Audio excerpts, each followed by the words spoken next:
सास को गलती से पता चल गया कि उसकी बहू ने अपने प्रेमी को घर बुला लिया है। उसने उसी वक्त कुछ नहीं कहा, बल्कि ऐसा जताया जैसे उसे कुछ पता ही नहीं चला और चुपचाप वहां से चली गई। अगले दिन जब बहू घर पर नहीं थी, सास ने वो लुब्रिकेंट निकालकर फेंक दिया जो वे इस्तेमाल करते थे और उसकी जगह तेज चिपकने वाला गोंद भर दिया। साथ ही उसने घर में एक छुपा हुआ मिनिएचर कैमरा भी लगा दिया। सब सेट करने के बाद सास ने बहू से कहा कि वो बाजार जा रही है और कम से कम 3 घंटे तक वापस नहीं आएगी। जैसे ही सास गई, बहू ने जल्दी से अपने प्रेमी को बुला लिया। दोनों को लुब्रिकेंट बदले जाने की भनक तक नहीं लगी जब तक कि उन्होंने उसका इस्तेमाल नहीं किया और खुद को एक दूसरे से पूरी तरह चिपका हुआ नहीं पाया। अब वे हिल भी नहीं पा रहे थे। बहू घबरा गई और प्रेमी पूरी तरह शर्मिंदा हो गया। दोनों ने बहुत कोशिश की लेकिन अलग नहीं हो सके। उधर सास अपने फोन पर लाइव कैमरे से सब कुछ देख रही थी। उसके होठों पर एक ठंडी मुस्कान थी और उसने तुरंत अपने बेटे को फोन कर कहा कि कुछ बहुत जरूरी बात है और उसे तुरंत घर आना चाहिए।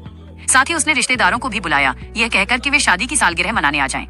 बदनामी से बचने के लिए बहू ने घबराते हुए सास को फोन किया और झूठ बोला कि घर में आग लग गई है और सास को वापस न आने के लिए कहा। लेकिन सास ने इस मौके का फायदा उठाया और अपने बेटे से कहा कि घर में आग लग गई है और उसकी पत्नी अंदर फंसी हुई है। ये सुनकर बेटा घबरा गया और अपनी माँ को दोष देने लगा कि वो बहू को अकेला छोड़कर क्यों गई और तुरंत घर की